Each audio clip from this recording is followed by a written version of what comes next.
this here in Southern Virginia, Hampton Roads, Virginia Beach area, we got snow. Doesn't happen that often, but we got a fair amount of it. Quite a bit of out here in Auto City, 1100 South Military Highway in Chesapeake, Virginia. I was just thinking this morning, I was like, well, what can I talk about on a crappy, snowy, nasty day like today when there's probably not going to be any customers coming out here? And I thought, four-wheel drive, all-wheel drive, perfect topic. So a couple things to think about when you're thinking about four-wheel drive and all-wheel drive. They are not the same thing. Not everyone needs them. If you live in a climate where you don't take your vehicle off-road and you don't get a lot of bad weather, it may just be a waste to have it. But if you are living in an area that occasionally gets some nasty weather like this, or an area that is prone to snow, sleet, hail, or you like taking your vehicle on the beach, in the mountains, things like that, four-wheel drive could be super beneficial or all. So the differences between four-wheel drive and all-wheel drive. We'll start with four-wheel drive. So take, for instance, this Ford F-250 Super Duty Platinum. Awesome truck, by the way. So this is a four-wheel drive truck. So what you would do with four-wheel drive is that would be used when you are in 2 feet of snow and trying to get out of the driveway, or when you are going to take the vehicle down on the beach, or when you are in mud up to the floor pan and you're trying to drive the vehicle a very short distance in extreme weather conditions. That's when you would use four-wheel drive.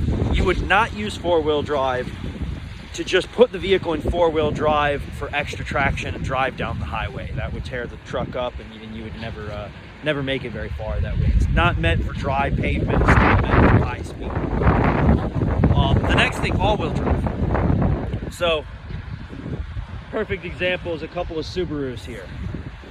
So these Subarus are all-wheel drive. What all-wheel drive is a constant four-wheel drive system where different amounts of power would be placed to any one of all four wheels as it's needed.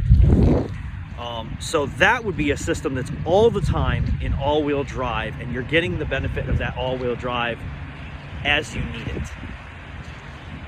Does very, very well. Sometimes four-wheel drive might be a little bit better if you're in an extreme situation, but for somebody who says, hey, I live in Colorado and I want to just, drive on the nasty roads all the time, and all-wheel drive is a fantastic option. Somebody who doesn't want to mess with four-wheel drive and just wants some better traction, better handling, all-wheel drive is definitely the way to go. But for somebody who 90% of the time isn't going to use it, but then needs it in an extreme situation, maybe four-wheel drive is a better solution. Some options, some of your typical four-wheel drive type vehicles would be Jeeps, large trucks, some SUVs, like Tahoes, Suburbans maybe.